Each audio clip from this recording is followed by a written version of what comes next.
welcome. Hello, everyone. We're so glad to have you here today at Move Around with Deborah. With Move Around with Deborah, well, that's me. I am Deborah Smith, and we are always moving around each and every day. We get the opportunity to move around. I'm so happy that you took the time to be here with us today at the Female Solution Global Broadcast. Yes. And what we do here is to offer interactive engagement through our many platforms.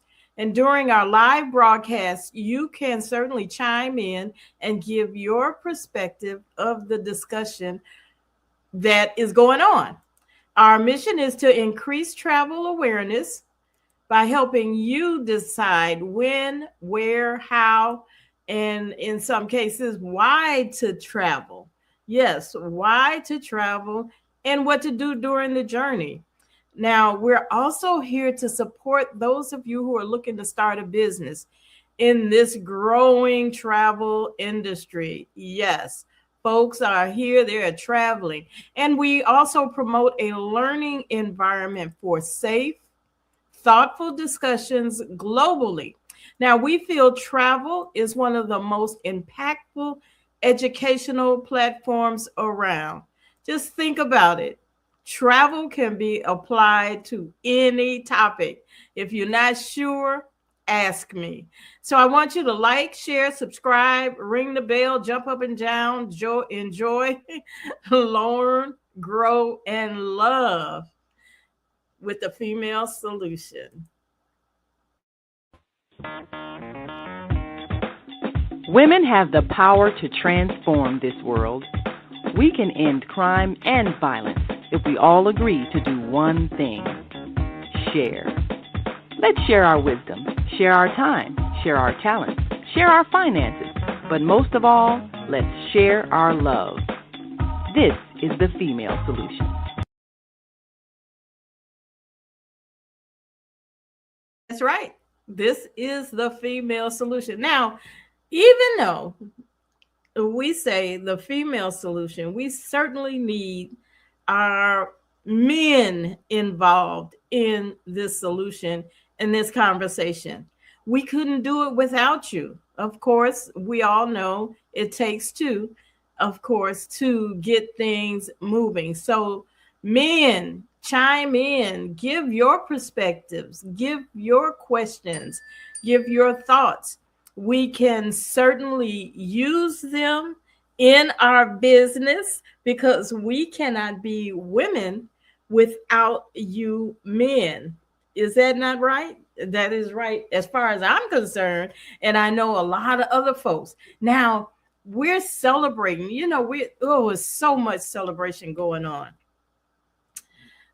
Let's see, what is the primary celebration? Life and the ability to move.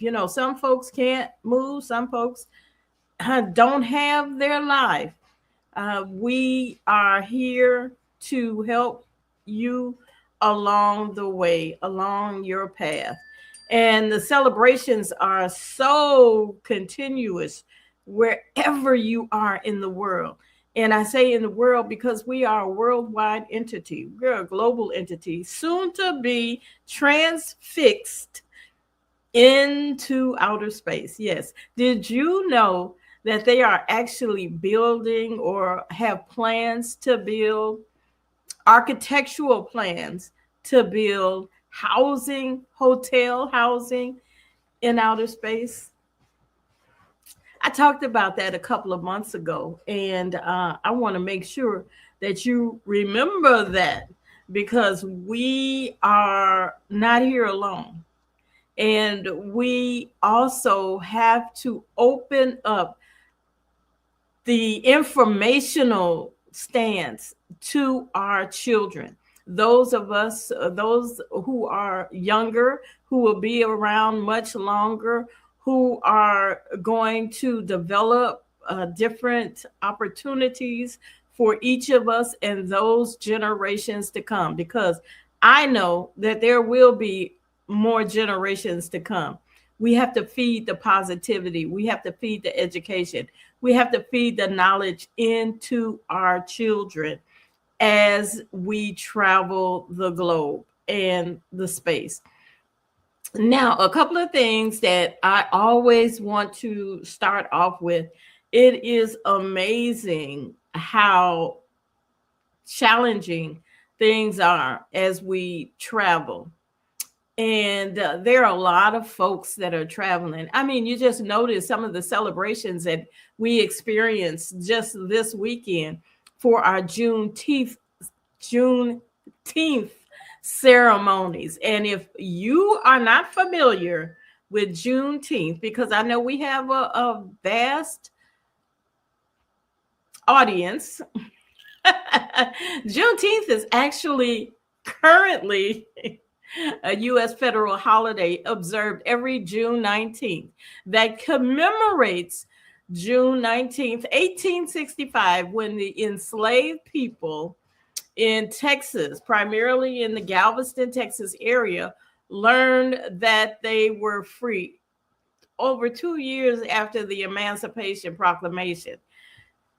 Now, that is another thing that we are celebrating. All of that is subjected to understanding and what we learn about what actually happened, what happened before, what happened after, and what is continuing to happen. But it gives us some hope that there are opportunities to grow from where you once were. So there's good and bad in everything. I want you to recognize, no matter what nationality, no matter what language you speak, and there are folks that are celebrating Juneteenth all around the world. You want to know how? Because there are so many folks that are transfixed from the United States and follow history that they are familiar with it. So the celebration it will continue no matter what, as long as we keep talking about it. That is so important that we keep sharing different perspectives on our holidays that we have. It is amazing that the relationship people have when they come together in a happy moment, in a holiday, in a party vibe. And we've been partying. I'm in the west of the United States, and we have been partying all weekend, all week, all month in the Chicago area for the anticipation of the president. Oh my God, I'm so excited. The museum, the Presidential Museum, Barack Obama's museum, has finally opened to the public. Aren't you excited? I am. I am so excited. It is worth, I have visited other museums, and I must say that museums that the presidents are identified as or under their own museums, they are amazing. At one time, before I was a worldwide traveler, I wouldn't have thought of going to a museum, especially a museum of a former president. Maybe the Museum of Science and Industry that we're familiar with, which is now known as something else. Maybe an aquarium that they have all across the country. Or even a zoo that they also have. They even have safari zoos where you travel in your vehicle and the animals come up. You don't have to go all the way to Africa to get that experience. Although, a little tidbit, we are traveling to the African continent today as soon as we get into our special guest that we have coming up. Before I do that, before I introduce you to them, I want you to remember, keep it down. Suicide and Crisis Lifeline. You can chat, text, call 24 hours a day, every day, 988. If you think you're having a problem or an issue, please reach out. Even if you think you know someone who's having an issue and you need some advice, reach out to them. Another number I want you to pay attention to, because as we travel, we may not think that this is happening right under our eyes, but it is. Get help from the National Human Trafficking Hotline by calling 1 888 373 7888 or texting help or info. Please reach out. This stuff is real. Trafficking is real. You never know who's in a challenged way. So make sure that you jot these numbers down. They are very important. If you're not familiar with them, always reach out to me, and let's get busy in learning more about how we can help each other. It may not be happening to you right now, but someone that you touch, someone in your life could go through this. Educate them, share this information with them. It is so valuable that we are able to do that, and we can lift up a situation where we can't say it's not going to happen. It happens. What I heard yesterday, the man had a camera in the church bathroom. So be diligent, be aware. Don't let your children just run off. Don't let them not be aware of the dangers. Educate them. This is your responsibility, not just for now, but continuously. Because you may hear about something that they haven't heard about, and they're grown, they have their own children. Share it with them. Continue the information. You have to. So it's time. It's time for the reason for the season.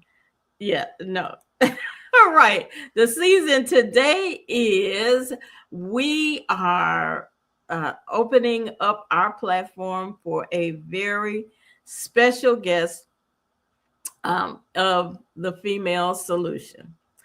And I tell you, I want you to grab that pen, call a friend, family member, a neighbor, or whomever, and get busy, because we have a special guest that I'm going to share onto the screen, our own sister of the Female Solution global broadcast, known to the global community to promote exceptional minds with her podcast.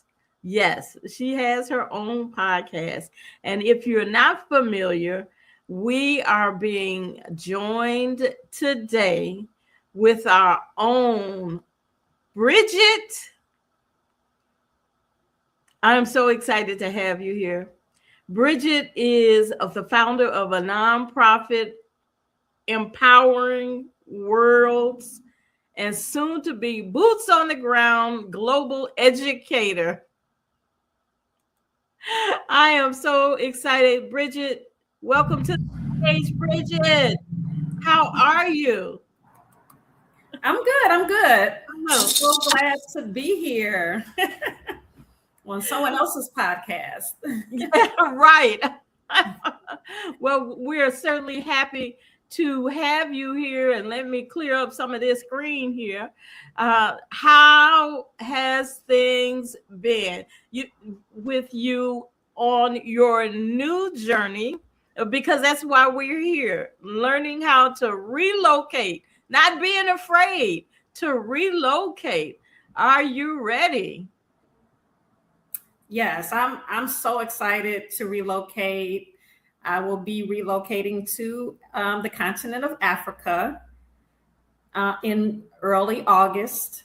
And yes, I'm very excited. This has been something that I've planned in my head for quite a while, and now it's coming to fruition. Oh, and now the journey to move from one part of the city to another is a task in itself. To move from one floor to another in some cases is a task. But you took on the gauntlet to move to another country. Yes. Wow.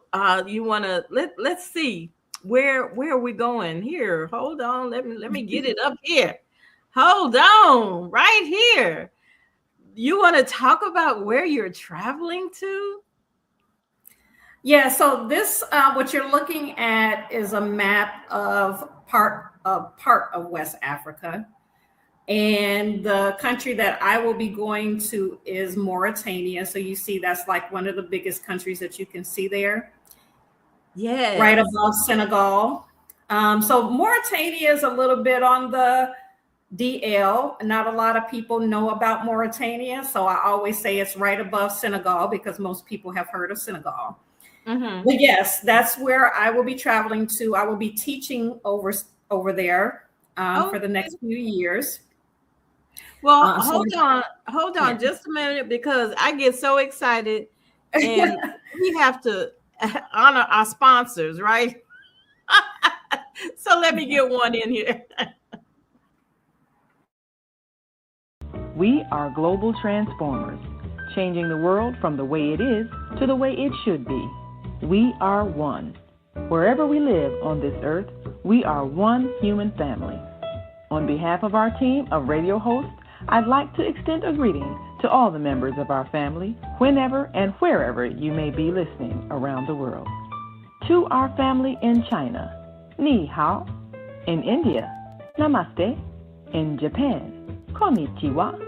In Korea, Annyeonghaseyo. In Russia, Здравствуйте. In Germany, Guten Tag. In Poland, Dzień dobry. In France, Bonjour. In Spain, Hola.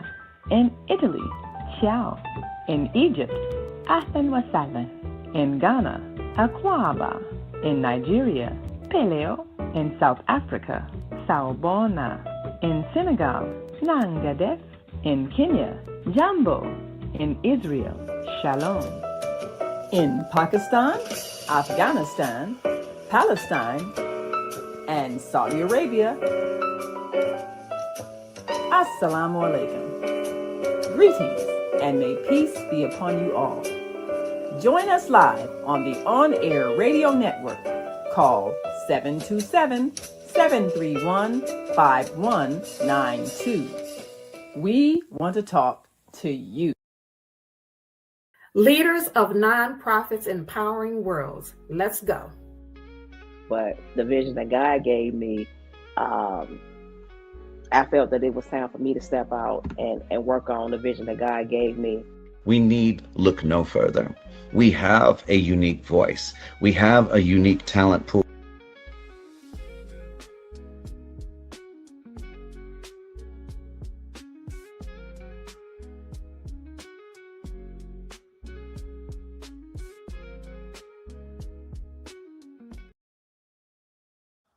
Look at what Bridget's doing.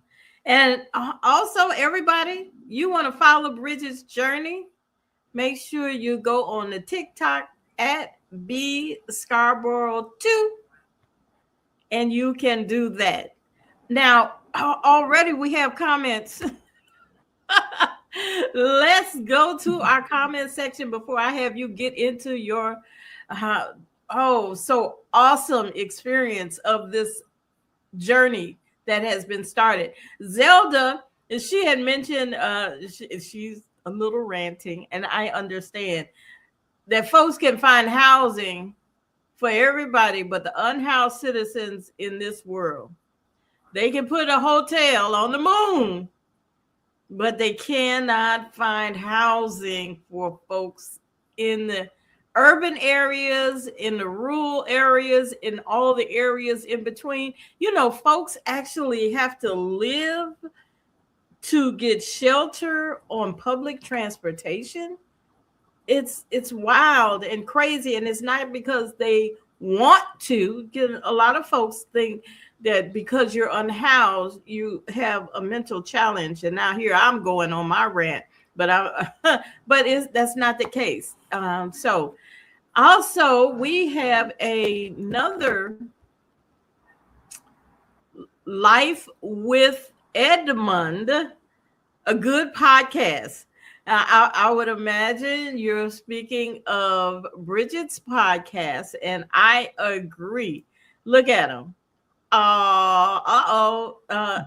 Is that a honey bunny? It's a honey bunny. and Life with Edmund has his own channel too. He has his own channel. Here it is. Is that Gold? Colon Rocket Red Countdown? He's lifting off Life with Edmund. Edmund's gonna have to come on and tell us what he's lifting off too. Traveling is amazing. Yes, you are so right, Edmund. It's always great to explore and learn more, and that's what we do. But people don't understand the educational benefits of travel. Anything you can apply to it. It is amazing. Let's see. Zelda says she had a friend in Mauritania 30 years ago. A beautiful country and beautiful people. And I'm sure you're going to experience that too, because you draw beautiful beings to you. And Life with Emmy, he just is so excited. I hear you, Edmund. I have an Edmund. Hey, Zelda. Shout out to Zelda. Hey, Zelda. She said yes. Yes, Bridget is definitely a honey bunny. Well, thank you. You all keep those comments coming. And let's go here to talk more with Bridget and sharing her information about her move or her, what was the process? What was the beginning? How did this even get started? Did you think, and did you pick up a map and threw a dart at it and say, I want to go there? Not even. Absolutely not. I had not even heard of Mauritania. I did have a focus on Senegal, however. So that quote from Malcolm X where he says Plymouth Rock didn't land, we didn't land on Plymouth Rock. Plymouth Rock landed on us. Yeah. That's kind of how I feel about Mauritania. I didn't seek Mauritania out, but Mauritania found me. I was seeking a change. I was seeking to work overseas. I always said that when I traveled overseas, I really didn't want to do it as a tourist. And I've always said that from a very young age, that when I travel to other countries, I really want to spend actual time there, be with the people, and maybe be involved with some type of project, but not just go there as a tourist. Okay. And I didn't know how that was going to manifest. But as I've gotten older, I understood that there were teaching opportunities. I'm a teacher by trade. So I started to realize a few years back that people actually overseas and teach. So during the pandemic, I went on ahead, although I have a teaching license, I went ahead and got my TEFL certification. So TEFL actually stands for Teaching English as a Foreign Language. Oh. And it's a certificate that I received. Yeah. So I received that certificate from the International TEFL Academy, which is actually based here in Chicago. And during the pandemic, I completed that certification online. I took the opportunity since I was at home, to go ahead and complete that certification online. Wait a minute. And Wait a minute. I just held on. You mean to tell me that folks who are transfixed with what they're doing here in the United States have the opportunity to pick up and explore the road? What is it they say? Take a hiatus of sorts. If you're so burnt out as to what you're doing, you can actually do something different. Now, you're going to Mauritania, which is the country, and that's right. And this is where the Sahara Desert is. Yes. That's a little warm. Right above Senegal. I will not be taking any coats with me. Coats, sweaters, socks, blankets, hats. No skull hats. Wow, this is amazing. So I hope everyone gets an opportunity to understand where this part of Africa, the larger continent, understand Africa is a continent. It has many countries. Mauritania is a country. And how do you pronounce the capital city? That's Nouakchott. Nouakchott. Okay, so understand that's where we are. And I'm going to remove this now, but is this urban or you're not in the country? So Mauritania has both countryside and city. So Nouakchott is a city.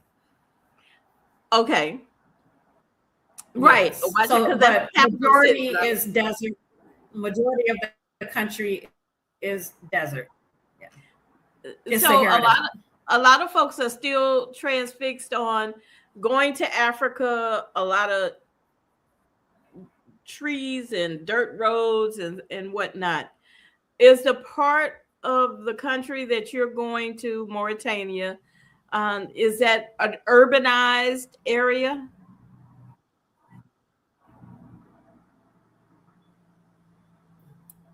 There's a little bit of a delay, but I think you're asking, is it a city that I'm going to? Yes. Yes, I'm actually going. Yeah, I'm going to a city. I will be in an urban environment. Now, it won't be like urban, exactly like Chicago urban, but it is urban. Yeah, it's a city. Okay, and you visited this place before? I have not.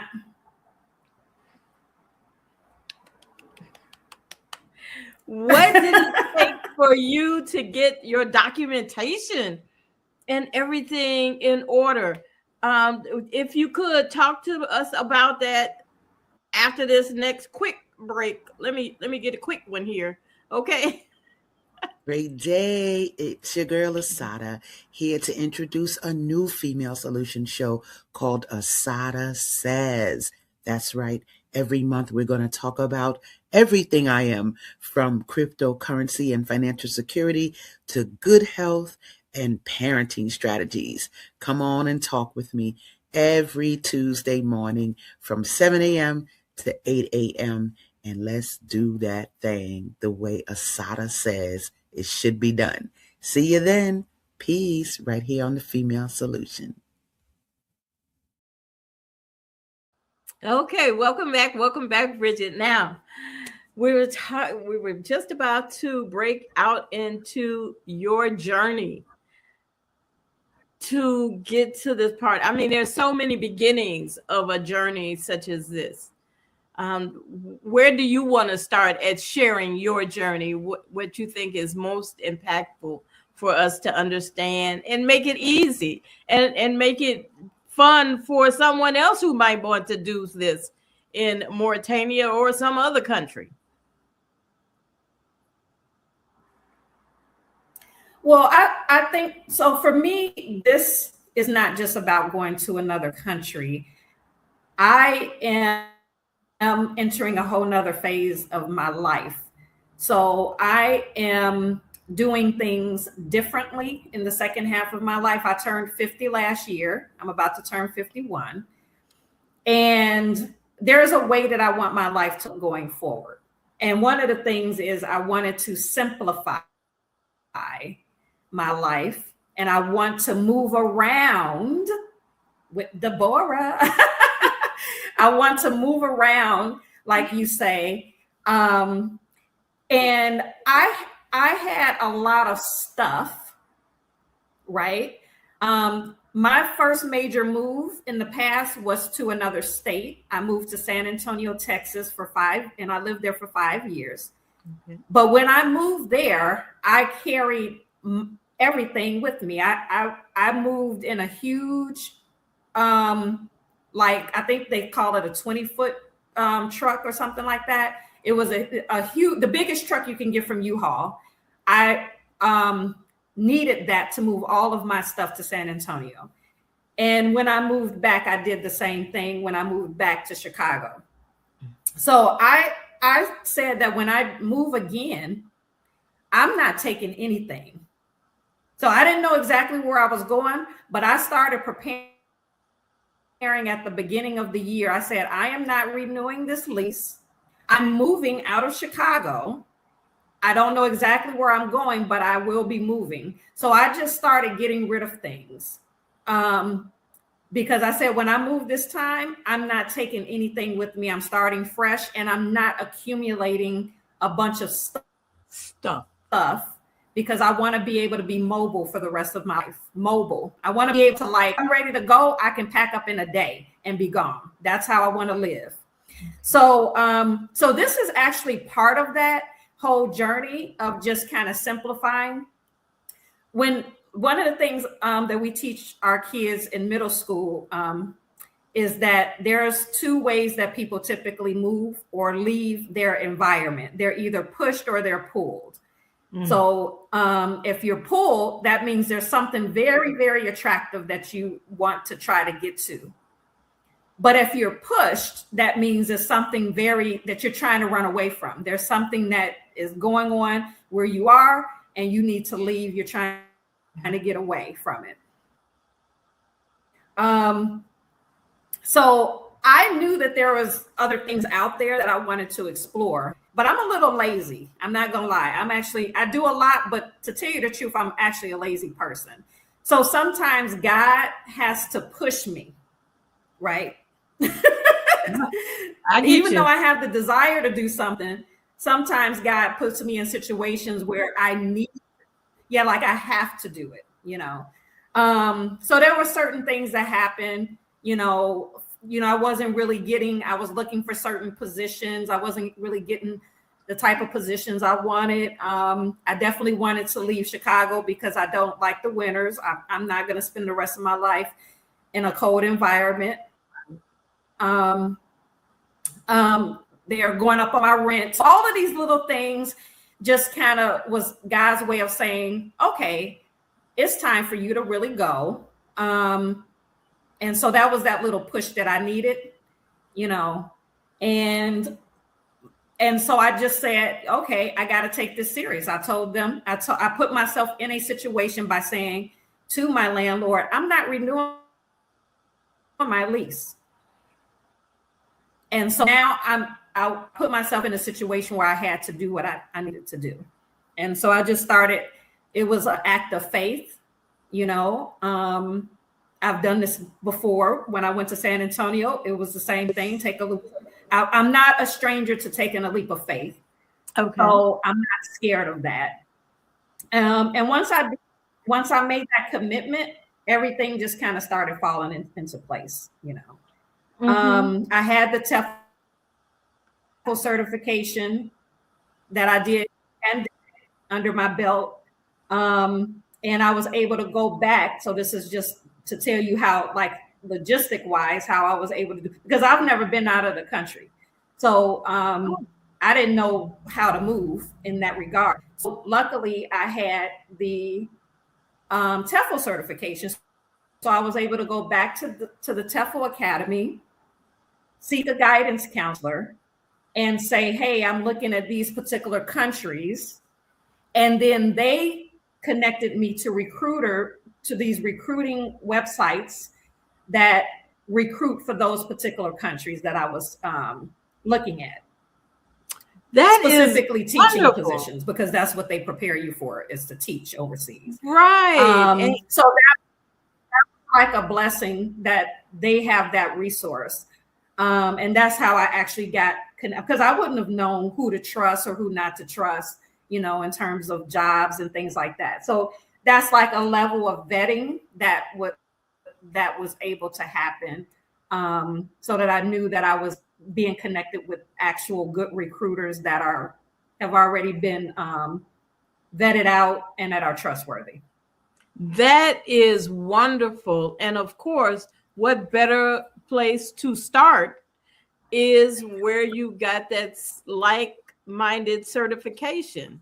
Now, the Female Solution, Naima, who is a producer of the Female Solution, yay, Naima, will you need to learn another language in order to teach English to the children? I would imagine you would, but to what degree? And have you begun that process? And how are you? Where did you go to Babel and pick that up? Okay. so this is a really good question. So one of the things that I never understood until this process is that there are international schools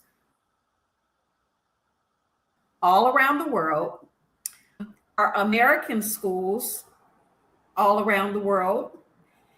And so that's what I'll be teaching at an international school that is American curriculum. So I don't necessarily have to know another language to teach in another country, because I will be teaching at a school that speaks English and teaches American curriculum, even though I'm overseas. Wow. Oh, there's so much going on. Now, will it be beneficial? Yeah. It's definitely beneficial to learn another the language of the land. So in Mauritania, the national language is Arabic. Okay. I know very, very little Arabic. I know how, like, the alphabet, how it works, because I'm Muslim and I've learned how to read the Quran. So I know some basic Arabic, like how to decode the words. But I, nowhere near conversational Arabic. And they also teach the national language is Arabic, but the schools teach in French, typically in French. But because I'm going to be teaching at an American school, I will be teaching in English. But so yes, I will. I have definitely been on Babbel since this began this process. Exactly. Okay. And then the native language is Wolof. And there's some other native languages, but that's a common one, is Wolof. Yeah. All right. So for the native folks, this is so exciting. I am definitely gonna reach out to all my educator friends who are like always complaining they burn out. Here is an option. Take it. Oh my goodness. I am so excited. Yeah. So now we talked about the language. What about the attire? Will you have to address your attire to the Arabic being or to the native? How is the attire different than what we typically wear? I know we can't go over there shaking our behind.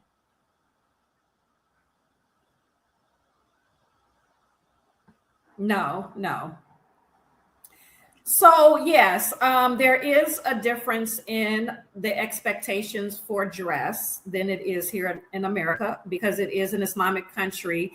But that's not such a cultural shock to me because I've taught at, at an Islamic school before when I was in San Antonio. So I taught 2 years in the Islamic Academy of San Antonio. So I'm used to abiding by the dress code of his of an Islamic environment. You know, Great. I even for America, I dress pretty conservative.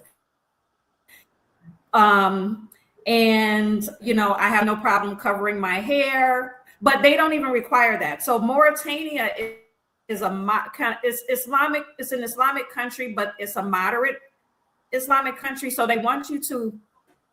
You can't go out, you know, with your breasts and your butt hanging out, but you don't necessarily have to always have your hair covered. That's not necessarily required, but you do have to dress conservatively and be respectful. Yeah. And definitely. But even if but I always covered at work anyway. Okay. Yeah. So it's not a problem for me to cover my hair or anything like that. Yeah. Okay. Now, what about the cuisine? It's going to be different than the Americanized cuisine, although from what I understand, you probably are more aware of the cuisine of choice. You probably eat healthy already, and that may be even healthier, but it will be different. Have you had any forethought on what is to come about that?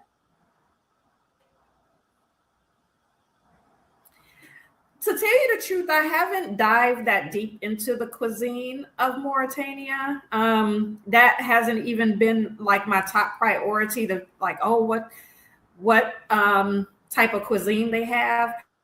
I've actually been more concerned with what I could eat just as a person coming from another country.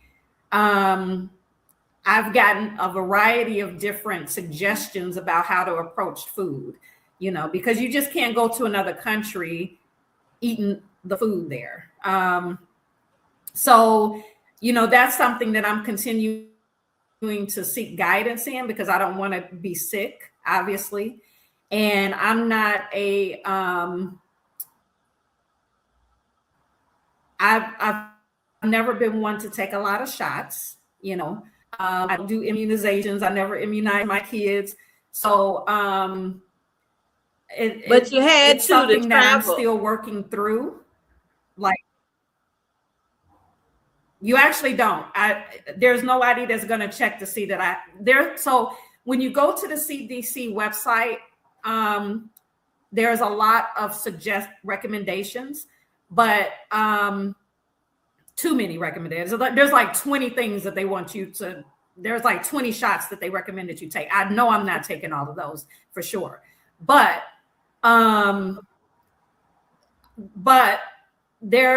it's all recommended. There's nobody that's going to stop me from going in or check to see that I have this or that shot. My job doesn't require it. You know, it's just really something that I need to take precaution with my own self. Obviously, the main concern is malaria. Yellow fever is another one. I will definitely look into like what I can do to prevent that and what my options are. But yeah, I'm still in my investigative stage as to exactly what I feel like I need to take and what precautions I need to take when I'm over there in terms of the food, you know, before I get used to. Like one suggestion I've heard from a person who has lived in Africa, not Mauritania, but they lived in Nigeria. This person told me, just make sure that everything that I eat is cooked. Like, don't try to eat like fresh lettuce or like make a salad with raw foods. You know, make sure that I'm cooking everything, you know, and I'm using bottled water and stuff like that. Yeah. Oh, yes. Now you said you make Do sure you have everything any is clear. guidance on that? Let me tell you, take your medication. But there are some medications, and this may not be addressed necessarily to you, but whatever medication you have, make sure you take it in the containers that has the prescriptions on it. Also, certain medications require a doctor's letter on the doctor's letterhead, especially if you have to take insulin or anything with a syringe or something of that nature, any type of, say, narcotic type pill, pain pills, those type of things, even if they're from over the counter and your doctor said this is what you should do, you should have a doctor's note. And that's with any kind of travel that you do. Always have, even if you're traveling within the United States, always travel with your written prescriptions. And it's easy if your prescriptions come through CVS or Walmart or Walgreens, those top tier pharmacists, and you might lose something and you need to get it refilled. But always, no matter where you're traveling, have those prescription bottles, even if you have where your doctor wrote the prescription out for you. And then check and double check, because especially with the narcotic type prescriptions, some of them still are not eligible to be carried into other countries. So you definitely want to know that. Make sure you have your altitude, because the altitude is different. It's going even without flying over. The area is different. The air is different. So have your nausea medication. Yeah. Have what's comfortable to you already, that you're already familiar with. Have that Pepto-Bismol and acids, and those diuretics. You know, you might have diarrhea, then to get that anti-diarrhea medicine, or you may get bloated, have that over-the-counter bloating medication. So you know your body. Cough drops, because you don't want to go anywhere and always coughing. So you want to try to suppress that cough, because the air is going to be different. And if you have allergies, you want to make sure that you're not always coughing. I know that a lot of people are anti-mask. I still wear masks because sometimes the environment that I go into maybe my allergies a kick up. So I'm protecting myself by not having that dust and that all that craziness come in and get on me. I've also traveled with this, and I've decorated them. So, but okay. that's for my protection. Your hand sanitizers, hand sanitizers, the little pocket ones and the larger ones, and then your wipes, because if your hands get gritty or dirty, you don't want to use the hand sanitizer, because that just moves the grit and the dirt around. You want to sanitize the wipes. You understand? And eye drop. You wear glasses. You wear glasses. So I don't know how sensitive your eyes are to a different environment, but carry your eye drops. And I think Amazon delivers everywhere. So insect repellents, when it's a lot of greenery.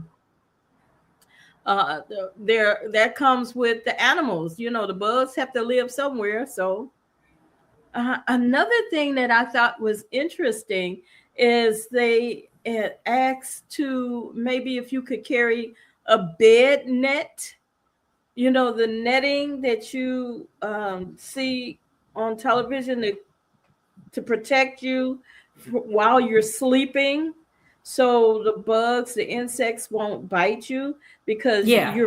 you're fresh meat. Your sunscreen, sunglasses, the hat, Yes.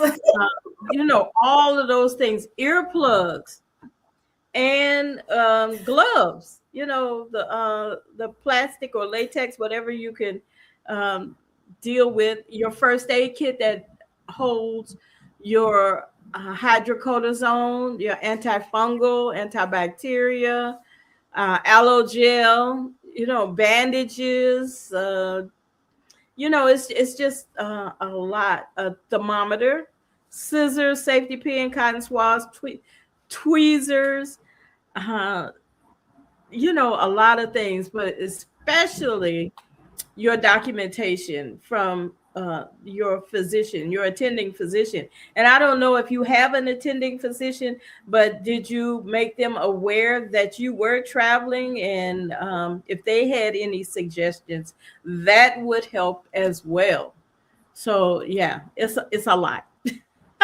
but you know the levels, and maybe it It's is a lot and it is a lot. And one if of you the things miss that I was something, thinking while you were oh talking. well. I was just saying, if you miss something, oh well, Yeah. just keep going. Well, one of the things that I was thinking when you were talking is that it's a good thing.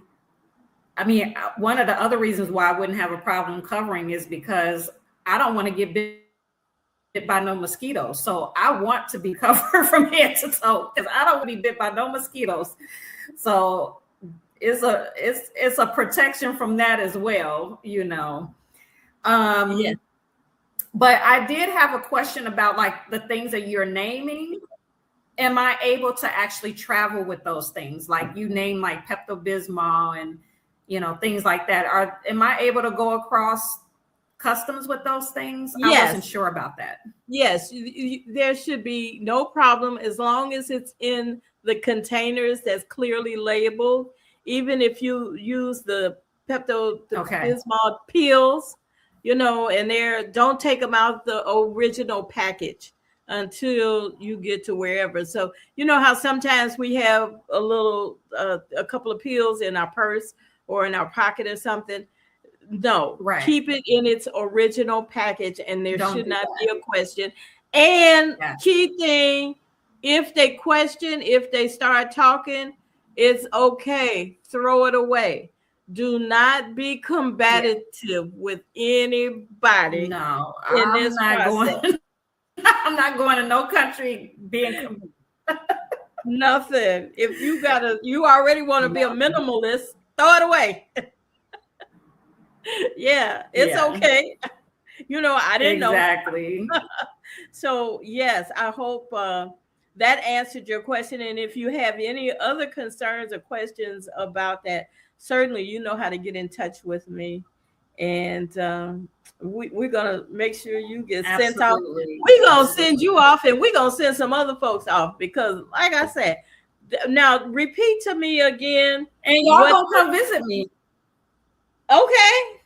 I got my passport. Oh, do you have to have a visa too, right? Did you have to get a visa? Yes. So I do. You have to have a passport, and then I had to get a visa. I applied for a 360-day visa since I'm going to be over there for work, but they only approved me for 90 days.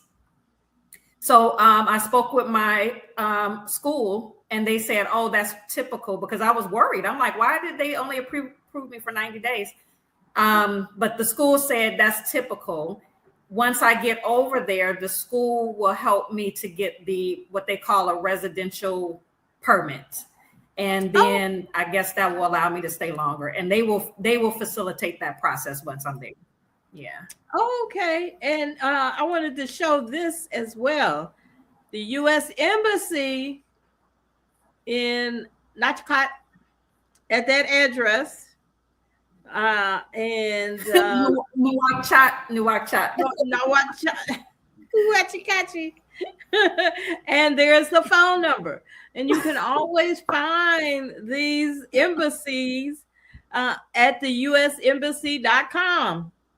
And I would implore anyone traveling overseas to reach out to that embassy. I know a situation where there was an earthquake. Of course, you don't plan for earthquakes, but they happen everywhere. And because the embassy knew these travelers were in this place, they were able to reach out to them and evacuate them. So, yes, you don't want to tell a lot of people your business, but you want some phone numbers in case of emergency. Okay. Yeah. So, yeah, for folks who are traveling wherever, have that information. I am so excited. It's always a situation where we don't have enough time. And we have exhausted our time. We didn't even attend to our last. That hour goes by fast. It does. And then we have so much more. So I just want to run this commercial and then come right back to you, okay? What if you could have bought $1 of Bitcoin in 2009 when it was worth less than $0.01, just a fraction of a penny? That means $1 could have bought you over 1,000 Bitcoin. Fast forward to March 2026. With Bitcoin trading around $70,000 to $80,000, that same $1 could have grown to tens of millions. Now imagine discovering Amazon in 1997, Apple in 1980, or Facebook in 2004, right at the beginning, before the world caught on. History shows us those who recognize change early and take time to understand it are often the ones best positioned for the future. What if the next big shift is already happening right now, and most people still don't see it?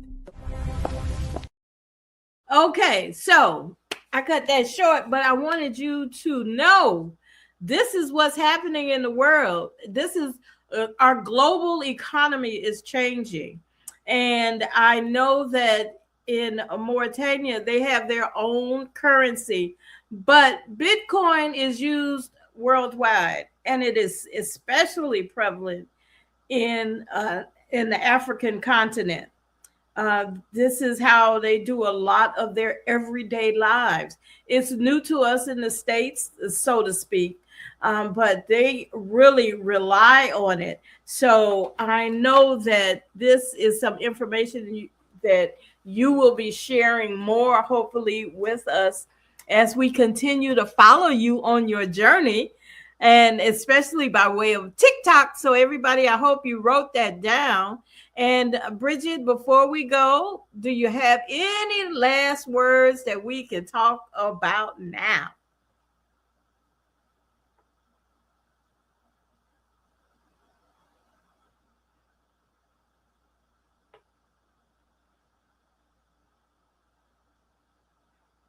Oh, she's freezing up. Well, you know what? We're going to come back. I know. Okay. Can you hear me? Yes.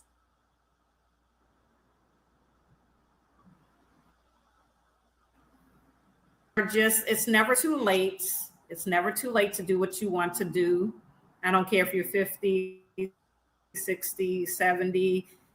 You can start a new journey. It's never too late, and don't let fear hold you back.